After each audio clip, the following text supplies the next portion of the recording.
तो hello guys, welcome back to my channels के guidance में। तो फाइनली मैं इस वीडियो में बात करने वाला क्लास 11th की जो मैं फाइनली जो फिजिक्स का पेपर है तो इसमें फुल रिव्यू कराऊंगा। साथ ही साथ इसमें कुछ क्वेश्चन का न्यूमेरिकल जो है उसका डायरेक्ट मैं इसको सॉल्व भी कराऊंगा और साथ ही साथ इसका कॉन्सेप्ट भी मैं बताता चलूँगा। ठीक है, ऑब्जेक्टिव क्वेश्चन जो होता है वो भी मैं साथ में साथ आपको डिक्लेयर करता जाऊँगा। तो आपसे छोटी सी रिक्वेस्ट है, प्लीज़ अगर अभी तक चैनल को सब्सक्राइब नहीं किया तो चैनल को सब्सक्राइब कर ले, बेल आइकन को प्रेस कर ले जिससे video notification back to back मिल सके। चलिए वीडियो को स्टार्ट करते हैं। तो फाइनली इस वीडियो में बात करना है तो टाइमिंग की बात करते हैं। तो टाइमिंग देखिए आपको 3 घंटे का मिलता है। ठीक है, अगर पेपर के पैटर्न उसकी बात करते हैं, ठीक है, किस ईयर का है तो ये 2021 का है और बात करते हैं ये अर्धवार्षिक का है। ठीक है, और जैसे क्लास की बात की, क्लास यहाँ पे दिख रहा होगा क्लास 11th है। और सब्जेक्ट की बात कर, सब्जेक्ट जो है आपका भौतिक विज्ञान यानी कि फिजिक्स है। अगर यहाँ पे मार्क्स की बात करते हैं तो मार्क्स आपका 70 नंबर का है। ठीक है, और यहाँ पे देखिए नोट पॉइंट क्या दिया गया है। सभी क्वेश्चन जो है प्रश्न अनिवार्य है, मतलब सभी क्वेश्चन जो करना है वो आपके लिए वेरी इंपॉर्टेंट्स है। इसमें देखिए खंड में डिवाइडेड, खंड क्या है इसमें तो देखिए खंड ए, जैसे कि सेक्शन वाइज इसमें डिवाइडेड पेपर, तो सेक्शन ए इसको यहाँ पे हो गया। अब यहाँ पे देखिए सेक्शन बी, मैं पहले आपको सेक्शन दिखा देता हूँ। ठीक है, तो यहाँ देखिए सेक्शन बी है। ठीक इसी तरीके से आपको सेक्शन जो मिलेंगे आपको 3 या 4 मिलेंगे। इसमें देख लेता हूँ मैं कितने सेक्शन है। तो यहाँ पे आप सेक्शन आपको देखने को जो मिले कम से कम 4 मिलेगा। ठीक है, तो एक एक क्वेश्चन करते हैं और चलते हैं। तो मैं इसमें एक बताता हूँ कि मैं पूरा पेपर नहीं सॉल्व कराऊंगा, क्योंकि इस पेपर को अगर मैं पूरा सॉल्व कराने बैठा तो ये पूरा 3 घंटा लेके चला जाएगा। ठीक है, तो मैं कुछ क्वेश्चन जो छोटे होगा वो मैं कुछ को आपको रिव्यू कराता रहूँगा और साथ ही साथ कुछ क्वेश्चन को मैं सॉल्व भी कराता जाऊँगा। चलिए स्टार्ट करते हैं। जैसे कि फर्स्ट क्वेश्चन आपके सामने है, क्या है, दो संपर्क तलों के बीच घर्षण गुणांक जो दिया है √3 है। ठीक, घर्षण गुणांक है ये, देखिए कोफिशिएंट ऑफ द फ्रिक्शन दिया है कितने हैं, √3 है। तो उन तलों के बीच जो घर्षण है वो कितना होगा, जो घर्षण एंगल जो है यानी फ्रिक्शन जो एंगल होगा वो कितना होगा। जैसे कि देखिए कोई भी दो तल है, जैसे कि हमने एक मान लिया तल ये दिया, ठीक है, जो परपेंडिकुलर यहाँ पे लग रहा है, ठीक है, नॉर्मल हमने मान लिया कोई तल तल लिख लिया। ठीक है, यहाँ पे हमने कोई ऑब्जेक्ट रखा है, ऑब्जेक्ट हमने मान लिया कोई भी ऑब्जेक्ट है। ठीक है, अच्छा कोई ऑब्जेक्ट यहाँ पे रखा है तो इसके ऊपर परपेंडिकुलर जो फोर्स होगा नीचे लगेगा, नॉर्मल फोर्स लगेगा, नॉर्मल फोर्स नीचे की ओर लगेगा और ऊपर की ओर क्या लगेगा, एक mg फोर्स काम करेगा। नीचे की फोर्स एक mg फोर्स काम करेगा और नीचे की ओर जो परपेंडिकुलर क्या करेगा, एक नॉर्मल फोर्स कार्य करेगा। जो नॉर्मल फोर्स जो होगा वो mg हो जाएगा, वो नॉर्मल फोर्स के इक्वल होगा तभी तो ये बैलेंस कर पाएगी ये जो ऑब्जेक्ट है, तभी तो ये बैलेंस इस किसी ढलान पे जो गाड़ी है ऊपर की ओर कैसे जाती है, तो नॉर्मल नीचे की ओर नॉर्मल फोर्स लगता है और ऊपर की ओर जो ऑब्जेक्ट है ऊपर जो होता है वो आपके अपोजिट साइड जो होता है वो mg वर्क करता है। mg क्या है, ये मास होता है, और g क्या है, ये गुरुत्वीय त्वरण है। इसकी वैल्यू क्या होती है, इसकी वैल्यू होती है 9.8 और इसकी मीटर प्रति सेकंड स्क्वायर होती है। ठीक है, ये चीज़ आपको क्लियर है। अब चलिए इस क्वेश्चन को करते हैं।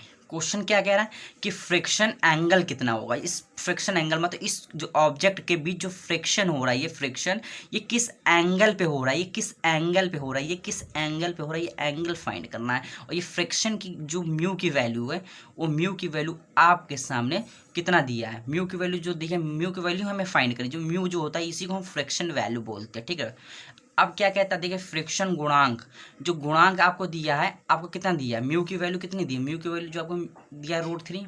तो हमें tan थीटा पूछा, तो फॉर्मूला क्या होता है, फॉर्मूला जो होता है mu is equal to tan theta. ठीक है, ये आपको फॉर्मूला होता है किसका, एंगल जब फाइंड करना होता है तब इसका ये हमें फॉर्मूला होता है। ठीक है, तो म्यू की वैल्यू कितना दी, म्यू की वैल्यू √3 दिया है। ठीक है, √3 दिया और tan थीटा होता है। ठीक है, अच्छा ये बताइए tan थीटा जो होता है वो किसकी वैल्यू, tan √3 जो होती है वो tan की किसकी वैल्यू होती है, तो tan 60 की वैल्यू होती है। और tan 60 को हम क्या लिख सकते हैं, tan 60 को होती तो हम ऐसे भी लिख सकते हैं tan थीटा। ठीक है, हम ऐसे भी लिख सकते हैं। तो tan थीटा इक्वल टू क्या हो गया, यहाँ पे इसकी वैल्यू क्या हो गई, तो tan थीटा इक्वल टू 60, यानी इसकी वैल्यू जो फ्रिक्शन एंगल कितना हो गया, 60 हो गया, हुआ कि नहीं, 60 हो गया।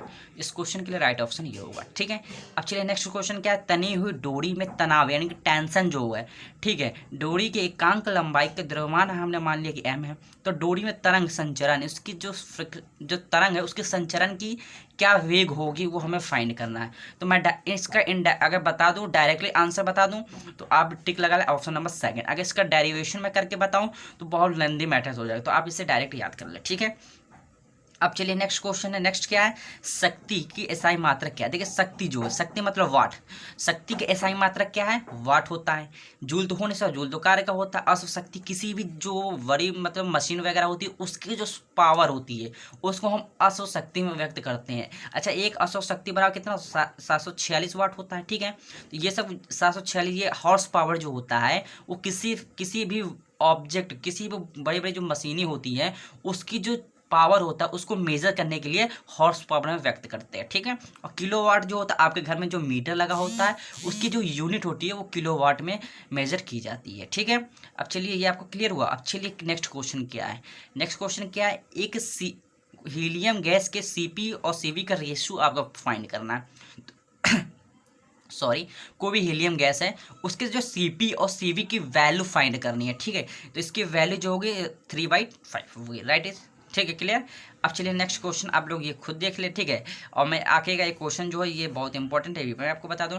एक माइक्रोन का प्रतीक क्या है। देखिए माइक्रोन का प्रतीक है, अगर मैं बात करूँ तो ये क्या है, लैम्डा का प्रतीक होता है। ठीक है, लैम्डा का प्रतीक होता है, ये माइक्रो का प्रतीक होता है। ठीक है, ये जो होता है टाउ होता है और ये एंगस्ट्रॉन्ग का होता है। ठीक है, एक माइक्रो 10⁻⁻6 होता है, एक टाउ तो ये तो किसी भी जो टाउ होता है वो हमें वलागुण होता है। ठीक है, एंगस्ट्रॉन्ग की बात करते हैं, एंगस्ट्रॉन्ग जो होता है एक एंगस्ट्रॉन्ग में 10⁻⁻10 एंगस्ट्रॉन्ग होता है। ठीक है, एक कोई भी ऑब्जेक्ट है यानी लैम्डा जो होता है कोई भी मैथमेटिकल में उसकी यूनिट होती है। ठीक है, आपको एक चीज़ क्लियर हो गया।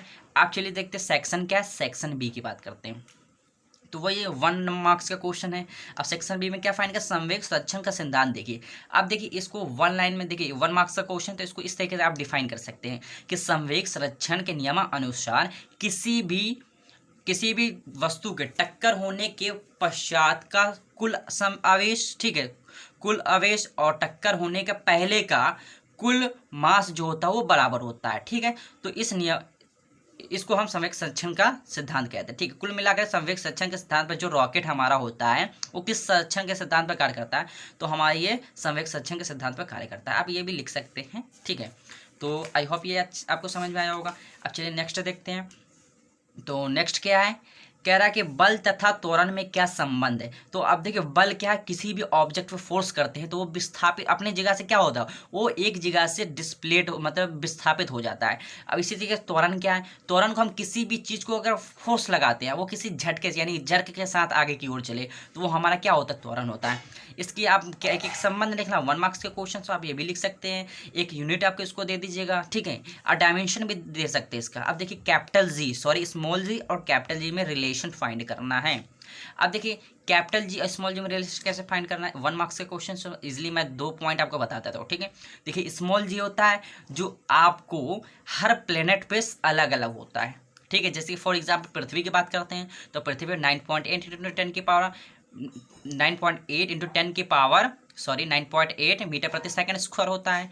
अगर इसी बात करते हैं कैपिटल जी की, तो कैपिटल जी की जो वैल्यू होती है, अगर अपने अर्थ सरफेस की बात करते हैं, और कैपिटल जी पूरे होल यूनिवर्स में, ठीक है, पूरे होल यूनिवर्स में कैपिटल जी की जो वैल्यू होती है वो सेम होती है। क्या होती है, 6.67 इंटू 10 की पावर -11 न्यूटन मीटर स्क्वायर होती है। ठीक है, तो ये आप एक पॉइंट लिख सकते हैं। अब ये भी बता सकते हैं जो कैपिटल जी का वैल्यू है, कैपिटल जी की वैल्यू जो हर प्लेनेट पे यानी कि सभी ग्रहों पे समान रूप से एक ही जी का मान होता है। और इसका अगर बात करते हैं स्मॉल जी का, तो ये हर प्लेनेट पे सभी ग्रह पे अलग भिन्न भिन्न इसका मान होता है। अब ये लिख सकते हैं। ठीक है, तो आपको ये क्लियर है, आपको रिलेशन समझ में आ गए। अब देखिए एक जूल क्या है, एक जूल क्या है, तो किसी भी अब अच्छा फॉर्मूला आप जानते हो W बराबर क्या होता है, FS cos theta. Work done का आपका बात करते हैं FS cos थीटा। अब D भी लगा सकते हैं। अब किसी एंगल पे हमने मान लिया कि थीटा जो है किसी एंगल पे मान लिया उसके बीच जो एंगल है वो हमने मान लिया कि 0 डिग्री पे कार्य कर रही है, तो जो हमारा जो हट गया ये, ठीक है, cos 0 की वैल्यू 1 होती है। तो F क्या है, यहाँ पर फोर्स है, और D क्या है, विस्थापन है। ठीक है, तो हमने मान लिया कि किसी 1 न्यूटन का बल जो है वो 1 न्यूटन के बल जो है 1 मीटर तक विस्थापित होता है, तो उसके द्वारा किया गया कार्य जो होता है वो 1 जूल के बराबर होता है।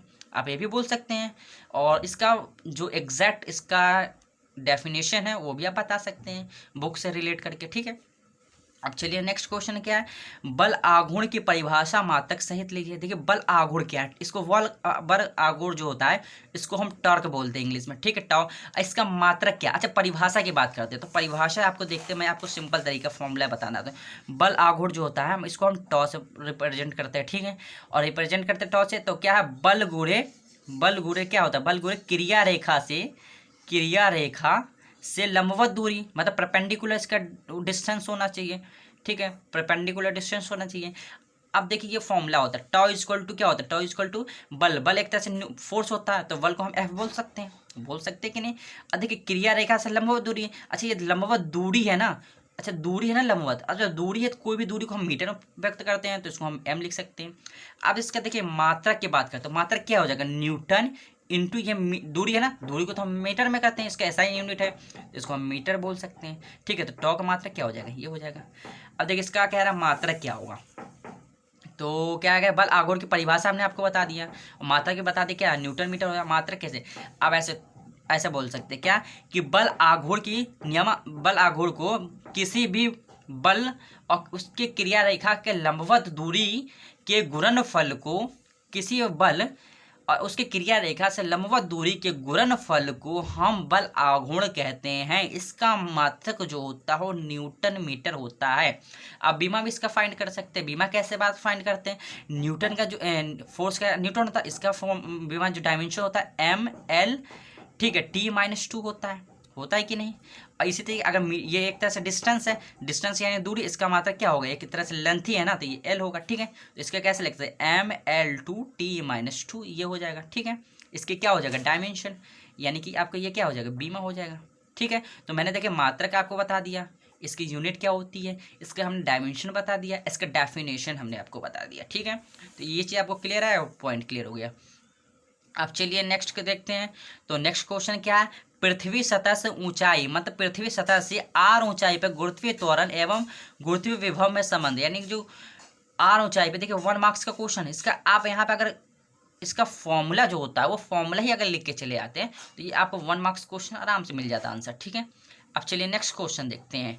अब नेक्स्ट क्वेश्चन क्या है, नेक्स्ट क्वेश्चन क्या है, एक कण को 20 मीटर प्रति सेकंड के प्रारंभिक वेग से ऊपर की ओर फेंका जाता है और 3 सेकंड बाद कण द्वारा तय की गई दूरी, क्या है दूरी, यानी कि एस की वैल्यू फाइंड करना है, और साथ ही साथ इसका डिस्प्लेसमेंट यानी कितना विस्थापन हुआ है वो आपको 2 चीज़ फाइंड करना है। अब तभी इसको 2 मार्क्स का ये नंबर दिया जाएगा।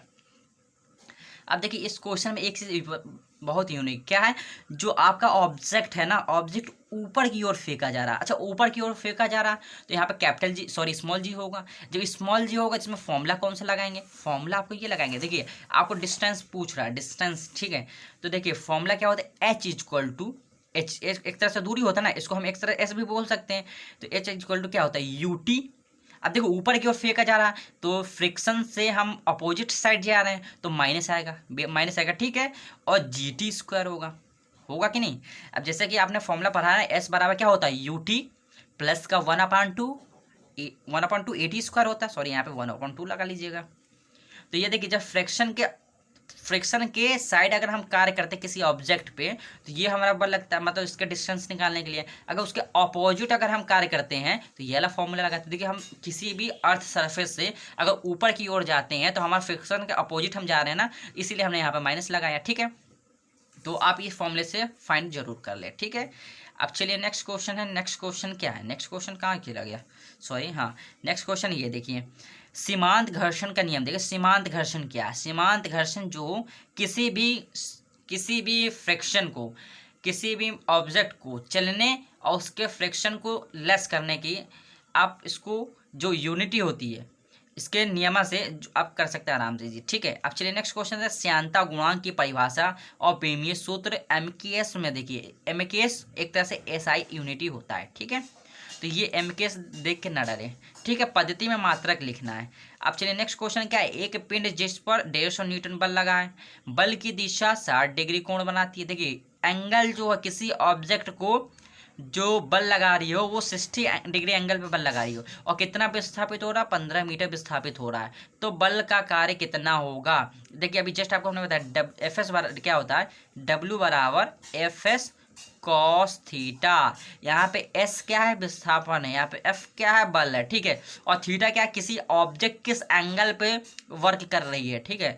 तो डब्ल्यू बराबर एफ एस, एफ तो हमारा न्यूटन कितना 150 है, ठीक है, 150 है, इंटू विस्थापन कितना 15। अब देखिए यूनिट हमारा सेम होना चाहिए। ये न्यूटन किस में होता है, एसआई में होता है, मीटर भी एसआई में होता है। देखिए दोनों का Newton same, sorry unit same है, तभी हमने दोनों के लिया है, ठीक है। कॉस थीटा, कॉस 60 की वैल्यू क्या होती है, कॉस 60 की वैल्यू तो 1/2 होती है। यहाँ पे वैल्यू आपको फाइंड दिया, देखिए यहाँ पे डायरेक्ट वैल्यू भी आपको दिया है। तो वैल्यू क्यों दिया है, ये बायो वाले जो बच्चे होते हैं उनको ये सब डाटा एक्यूरेट नहीं याद होता है, इसलिए डाटा भी दे दिया जाता है। देखिए इसको अगर मल्टीप्लाई करना तो कितना हो जाता है, ये 15 का कितना, 15 5 225, यानी कि 2500 हो जाएगा, होगा कि नहीं। 2 से डिवाइड देंगे कितना हो जाएगा, 2 1 कम 2, 2 2 4, 2 5 6 10, ठीक है, यानी 1200 कितना हो जाएगा, 1250 हो जाएगा। तो वर्क करना पड़ेगा इतना। इसका मात्रक क्या होगा, जूल होगा, इसका मात्रक क्या होगा, जूल होगा, ठीक है, जूल नहीं जूल होगा, ठीक है। अब चलिए नेक्स्ट क्वेश्चन देखते हैं। क्वेश्चन नंबर सेक्शन देखिए, सेक्शन क्या है, इसको हम सी कहते हैं। सेक्शन क्या है, अभिकेंद्र बल क्या है, तात्पर्य इसकी बीमा लिखिए। अभिकेंद्र बल क्या है, अभिकेंद्र बल कोई भी सेंट्रीपिटल, इसको हम बोलते हैं इंग्लिश सेंट्रीपिटल फोर्स, किसी भी बल को। अब एक मैं आपको अभिकेंद्र बल क्या है, कोई भी ऑब्जेक्ट, ठीक है, कोई भी हमने मान लिया कि ये ऑब्जेक्ट, ठीक, इसके अंदर हमने यहाँ पे मान लिया कोई सेंटर है, हमने ओ मान लिया, ठीक है। कोई ऑब्जेक्ट हमने मान लिया कि यहाँ पे ओ है, ठीक है, ओ हमने मान लिया एक ऑब्जेक्ट है, हमने ऑब्जेक्ट हमें मान लिया कि कोई ऑब्जेक्ट है, ठीक है। ये ऑब्जेक्ट को किस वेग से, इस ऑब्जेक्ट को हम अगर मोशन में लाते हैं, मोशन में लाते हैं, इस ऑब्जेक्ट को मोशन में लाते हैं, ठीक है, तो इसके द्वारा ये सर्कुलर पाथ पे चलने की इस क्षमता को, या एक तरह से किसी भी वृत्तीय गति में लगातार घूर्णन करने वाले बल को हम अभिकेंद्र बल कहते हैं। इसका जो अभिकेंद्र बल जो होता है वो हमेशा सेंटर की ओर फोर्स लगाती है। अभिकेंद्र जो बल, अगर इसके फोर्स की बात करते हैं तो हमेशा सेंटर की ओर फोर्स लगेगा, ठीक है। अगर इसके डायरेक्शन की बात करें, डायरेक्शन इसके ऊपर टेंजेंट के बराबर होगी। इसके डायरेक्शन जो होते हैं, इसका जो डायरेक्शन होगा कितना होगा, इसके जो टेंजेंट, इसके किसी भी हमने अगर सर्कल पर टेंजेंट ड्रॉ करते हैं तो उसके परपेंडिकुलर होता है, ये सेंटर से इसके ऊपर परपेंडिकुलर होता है, तो इसके डायरेक्शन हर जगह, यहाँ पे अभी यहाँ पर टेंजेंट ड्रॉ किए तो इसकी क्या डायरेक्शन, इस डायरेक्शन, अगर यहाँ पे हम टेंजेंट ड्रॉ करें तो इसकी डायरेक्शन यहाँ पे होगा, यहाँ पर टेंजेंट ड्रॉ करें तो इसकी डायरेक्शन यहाँ पे। देखिए कहने का मतलब, अगर किसी भी अभिकेंद्र बल है, इस पे अगर हम स्पर्शी अगर खींचे तो उसकी जो दिशा होती है वो हमेशा अलग अलग होती है, उसकी दिशा समान नहीं होती है। दिशा अलग अलग होने के कारण इसको हम अभिकेंद्र बल कहते हैं, ठीक है, अभिकेंद्र बल कहते हैं। और इसका जो मात्रा जो फॉर्मूला होता है, एफ इक्वल टू क्या होता है, mv², mv² भी बोल सकते हैं इसका फॉर्मूला, कि mv²/r भी बोल सकते हैं, ये भी फॉर्मूला एक होता है, ठीक है। आप देखिए इसका मात्रक पूछा है, तो मात्रक क्या होता है, अच्छा बल, आप लोग सब जानते हैं कि बल का मात्रक क्या होता है, न्यूटन होता है, तो अब इसका मात्रक क्या हो जाएगा, न्यूटन ही तो होगा, ठीक है, ये चीज़ क्लियर है आपको। अब चलिए नेक्स्ट क्वेश्चन है। अब नेक्स्ट क्वेश्चन देखिए, क्वेश्चन क्या कह रहा है कि एक कण को 20 मीटर प्रति सेकंड के प्रारंभिक वेग से ऊपर, अच्छा मुझे लग रहा है कि ये क्वेश्चन और ये क्वेश्चन शायद सेम है, एक बार मैच कर लूँ, हाँ सेम है। तो ये क्वेश्चन मैंने आपको बताया, इस तरीके से आप सेम एक्यूरेट इसको भी आप कर ले जाएंगे, ठीक है। तो आई होप कि आपको ये समझ में आया होगा। तो आप लोग इसको भी ट्राई एक बार करें, अगर आपको नहीं होता तो एक बार हमें इस वीडियो पे कमेंट कर दें, तो मैं आपको इस पेपर को ही सॉल्यूशन करा दूंगा। अच्छा, क्योंकि अच्छा पेपर है ना, तो मैं आपको इस पेपर का पूरा सॉल्यूशन ही प्रोवाइड करा दूंगा। तो फाइनली मैं इस वीडियो को यहीं पे मैं पेपर को पूरा आपको रिव्यू करा दूं और इस वीडियो को यहीं पे एंड करता हूं, ठीक है। मैं उम्मीद करता हूं ये वीडियो को पसंद में आया होगा। तो प्लीज़ ये वीडियो को पसंद में आया होगा तो प्लीज़ छोटी सी रिक्वेस्ट है, चैनल को सब्सक्राइब नहीं किए हैं तो चैनल को सब्सक्राइब कर लें, बेल आइकन को प्रेस कर लें, जिससे video notification back to back मिल सके। और आई होप कि मैं उम्मीद करता हूँ इस वीडियो पर आप लोग 100 लाइक जरूर पार कर देंगे, ठीक है। तो चलिए क्वेश्चन को आप देखते हैं, स्क्रीनशॉट लिए है तो स्क्रीनशॉट ले लें और आगे क्वेश्चन को यहीं पे वीडियो को एंड करते हैं, ठीक है। तो मैं उम्मीद करता हूँ आपको यहाँ पे क्वेश्चन नंबर 8 आपको दिख गया, यहाँ पे स्क्रीनशॉट लेना चाहते हैं तो स्क्रीनशॉट ले लें। चलिए आगे भी है तो आप लोग इसको भी एक बार देख लें, स्क्रीनशॉट ले लें, ठीक है। आप लोग इसको भी एक बार स्क्रीनशॉट ले लें। तो जब तक नेक्स्ट वीडियो, जब तक टाटा बाय बाय, जय हिंद जय भारत।